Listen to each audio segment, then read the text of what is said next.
तो एपिसोड की शुरुआत में हमारे मेन कैरेक्टर का जन्म होता है और फिर हमें कुछ कैरेक्टर दिखाते हैं। वो बोलते हैं हम महसूस कर सकते हैं महान शक्ति का जन्म हुआ। फिर हमें एक और कैरेक्टर दिखा जाता है, वो बोलता है ये मज़ेदार है।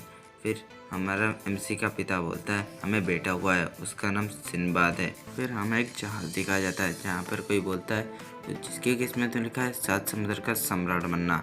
फिर अगले सीन में कुछ लड़के जश्न मना रहे थे, तभी कुछ सिपाही बार्डर को ढेर सारे सोने के सिक्के देते हैं। बार्डर यानी सिंबद खड़ा है, लेकिन बार्डर बोलता है माफ़ करना, लेकिन मैंने नहीं ले सकता, मैं इन पैसों का हकदार नहीं हूँ।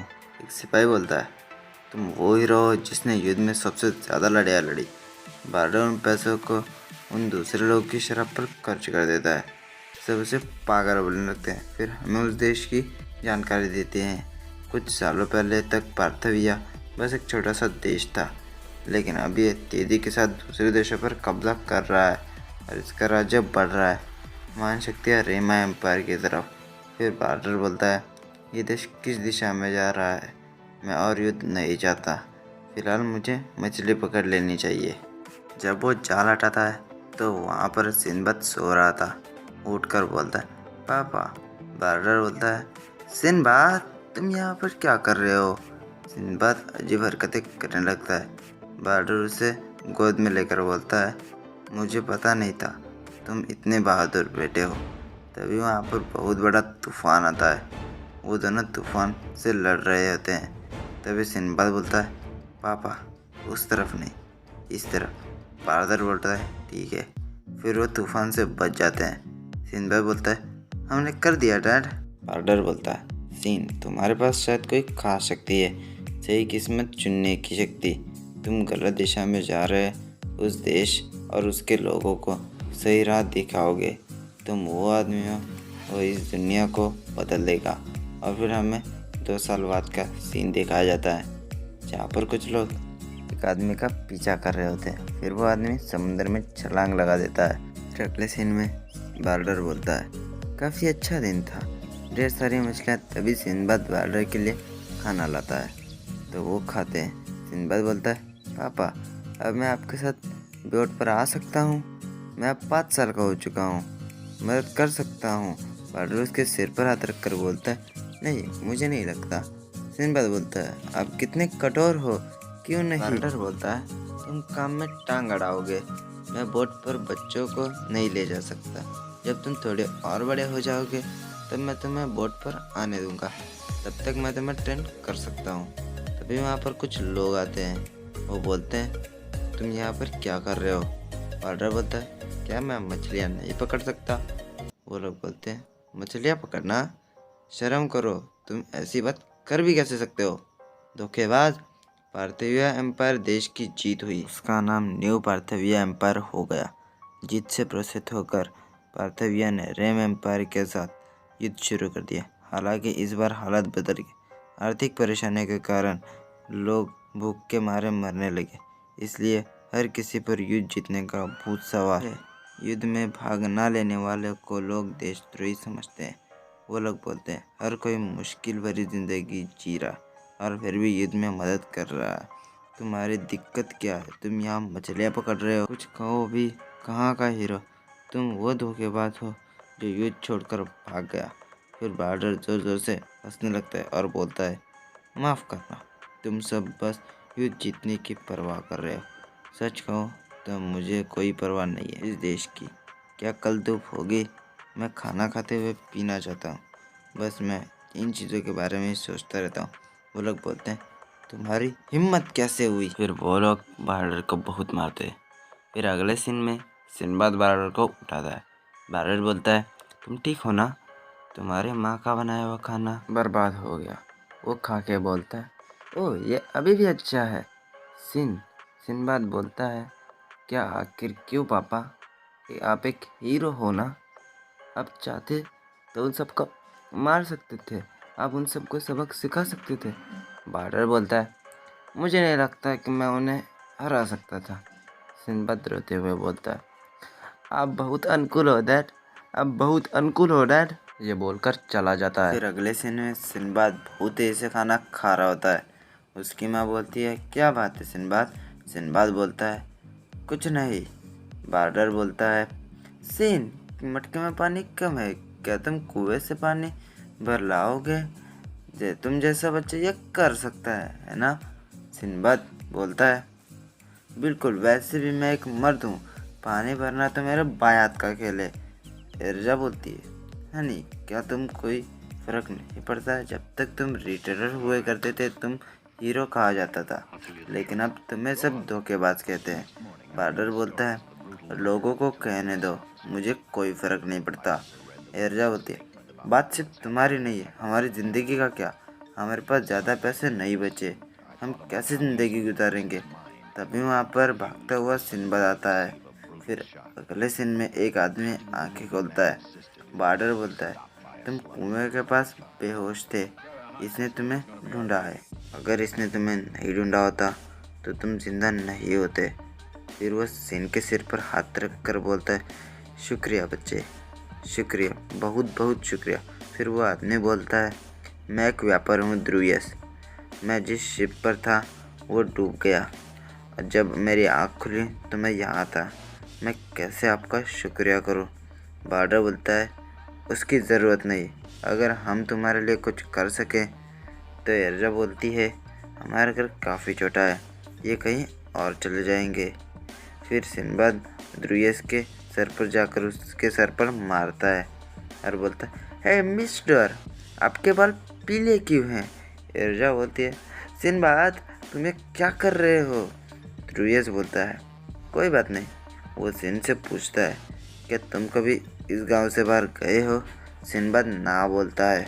ध्रुयस बोलता है, तो ऐसा है, इस गांव से काफ़ी दूर दूसरे देश से आया हूँ, और इस गांव से बाहर मेरे जैसे कई लोग हैं जिनके बाल अलग अलग रंग के हैं। अलग अलग देश और उनकी संस्कृतियाँ, इस दुनिया में कई तरह के लोग, कई तरह के रहस्यमय फल और खाना की चीज़ें जो तुमने कभी नहीं देखी होगी। ये दुनिया अनोखी चीज़ों से भरी पड़ी है। एडवेंचर करना काफ़ी मज़ेदार होता है, तुम्हारे सिर के ऊपर से जा रहा होगा। सिन्बा बोलता है, नहीं, मैं और सुनना चाहता हूँ। बार्डर बोलता है, तुम यहाँ पर रह सकते हो, तुम ठीक होने तक हमारे घर पर रह सकते हो, लेकिन हम मुश्किल से गुजर रहे हैं, इसके कारण तुम वादा करो कि तुम किसी भी मुसीबत में नहीं पड़ोगे। ध्रुयस हाँ कहता है। बार्डर बोलता है, हमारे घर में स्वागत है। फिर हमें बताया जाता है, सिंबाद हर रोज़ ध्रुयस की कहानियाँ सुनने लगा। उसकी कहानियाँ देर रात तक चलती। ध्रुयस बोलता है, आज तुम किस तरह की कहानी सुनना चाहोगे? क्या तुम बर्फ़ से घिरे देश की कहानियाँ सुनना चाहोगे या जलते रेगिस्तान के देश की? फिर हमें बताते हैं कि ध्रुयस काफ़ी जानकार था, वो कहानियाँ सुनाने में भी अच्छा था। शानदार एडवेंचर कहानियाँ और परी की कथाएँ सिंबाद की दुनिया बड़ी करने लगे। सिंबाद का जुनून और जानने की इच्छा बढ़ने लगी। दुनिया कितनी बड़ी है और गांव कितना छोटा। बच्चे का जो कभी गांव से बाहर नहीं गया था, उसके लिए ध्रुयस की कहानियाँ परी की कथाएँ जैसी थी। फिर कुछ दिनों बाद ध्रुयस जाने लगता है। तभी दरवाजे पर कोई आता है। एरा दरवाज़ा खोलती है तो दो सिपाही होते हैं। उनमें से एक बोलता है, हम दुश्मन देश के जासूस को ढूंढ रहे हैं। तभी वो किसी और के जूते उसके घर में देखते हैं। फिर वो सिपाही एरजा को धक्का देकर अंदर जाते हैं, लेकिन ध्रुयस एक का चेहरा पकड़कर उसे दूर फेंक देता है, जिससे एरजा चिल्लाती है, जिससे सिंबाद उठ जाता है। फिर वो देखता है तो ध्रुयस उन सिपाहियों को बहुत बुरी तरह से मार देता है। फिर वो सिंबाद को हॉस्टेज बना लेता है। ध्रुयस बोलता है, देख क्या रहे हो, हट जाओ मेरे रास्ते से। सिंबाद बोलता है, क्यों मिस्टर, आप ऐसे बुरी चीज़ें करने वाले इंसान नहीं हो। मुझे कहानी सुनाते वक्त आप एक अच्छे इंसान होते हो। ध्रुयस बोलता है, ये मेरा असली रूप है, मुझे अपने मिशन के अलावा किसी और चीज़ की परवाह नहीं। रे मिलिट्री सीक्रेट रेंजर्स ध्रुयस वो सबको बोलता है, किनारे पर पैसे, खाना और एक बोर्ड तैयार करो अभी। एरजा बोलती है, बचाओ, कोई बचाओ प्लीज़, कोई मेरे बच्चे को बचा प्लीज़। एक आदमी बोलता है, हमारा इससे कुछ लेना देना नहीं, तो हम इसमें शामिल नहीं होना चाहते। ध्रुयस बोलता है, धत, तुम सब किसी काम के नहीं, हट जाओ मेरे रास्ते से बेवकूफ़ो। तभी बार्डर आता है। वो बोलता है, प्लीज़ छोड़ दो उसे ध्रुयस, तुमने मुझसे वादा किया था। बार्डर उसके आगे झुकता है और बोलता है, मैं भीख मांगता हूँ, प्लीज़ उसे छोड़ दो। तुम्हारे पास जो जानकारी है वो हमारे मिलिट्री के लिए काफ़ी ज़रूरी है। अगर तुम सरेंडर होकर पार्थिविया से मिल जाते हो तो तुम बच जाओगे। प्लीज़ ड्रूयस बोलता है, खुद की जान बचाने के लिए देश को धोखा दूँ? मेरा मिशन मेरे देश की सेवा करना है। देश की जीत है। मैं रेम देश का नागरिक हूँ। देश को धोखा देने से बेहतर मैं मरना पसंद करूँगा। मैं तुम जैसा देशद्रोही नहीं हूँ। तभी बार्डर अपनी तलवार निकाल कर ड्रूयस के सिर में मार देता है और बोलता है, मुझे फ़र्क नहीं पड़ता कि कोई लोग मुझे देशद्रोही कहते हैं या मेरा मजाक उड़ाते हैं, पर अगर कोई मेरे परिवार को नुकसान पहुंचाएगा तो मैं उसे छोड़ूंगा नहीं। शाम हो जाती है। ड्रूयस बोलता है, तुम बेईमान। सिंबाद बोलता है, मिस्टर, आपकी एडवेंचर की कहानियाँ मुझे बहुत अच्छी लगती थी। ड्रूयस बोलता है, चुप हो जाओ बच्चे, और मर जाता है। फिर हमें एक आदमी की आवाज़ आती है। वो बोलता है, तानस देश विलेज का बार्डर, तुम पर एक जासूस की मदद करने का आरोप है। तुम्हें राजधानी के मिलिट्री द्वारा हेडक्वार्टर भेजा जाएगा। फिर बार्डर को ला जाता है। वो गिर जाता है। एक सिपाही उसे लात मारकर बोलता है, उठ कमीने। तभी वहाँ पर रोते हुए सिन और एर जाते हैं। सब लोग बोलते हैं, निकल जाओ यहाँ से। तुमने उस जासूस को गांव में आने दिया, धोखेबाजो, निकल जाओ इस गांव से। तभी सिनबाद बोलता है, रुक जाओ, मेरे पापा के बारे में बुरा मत कहो। सब लोग बोलते हैं, चुप रहो देशद्रोही के बेटे। उसे मारने आगे बढ़ते हैं। तभी बार्डर बोलता है, उसे छूना मत। मेरे बेटे को छूने की, मेरे परिवार को चोट पहुंचाने की। सुनो तुम सब, मैं जा रहा हूँ युद्ध में, पर मैं चाहता हूँ कि तुम सब याद रखो कि युद्ध क्या है। देखो यहाँ पर अपने कपड़े उतारता है। यह युद्ध है।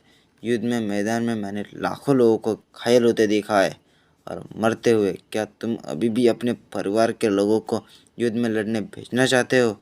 ये क्या तुम्हें लगता है कि युद्ध अच्छा है? वो लोग बोलते हैं, ले जाओ इसको। बार्डर बोलता है, सिनबाद, लड़ो। अगर तुम एक मर्द हो तो मेरे लिए अपनी माँ का ख्याल रखना। हमें बताते हैं, उस दिन बाद सिनबाद को अपने पिता की सच्ची ताकत का पता चला। जिंदगी का ज़रूरी सबक जो उसके पिता अपने जान दांव पर लगाकर उसे सिखा गए। कुछ महीने बाद उन्हें बाल्डर की मौत की खबर मिलती है। उनकी तलवार वापस एक बक्से में आ गई, लेकिन उनका शरीर कभी नहीं आया। 5 साल गुजर चुके हैं। वो बच्चा 14 साल का हो चुका है। तो यहीं पे एपिसोड ख़त्म होता है। तो थैंक्स फॉर वॉचिंग। तो please subscribe my channel, like and share and comment ज़रूर करो यार। इससे अगली वीडियो बनाने के लिए मोटिवेशन मिलता है, तो प्लीज़ करो।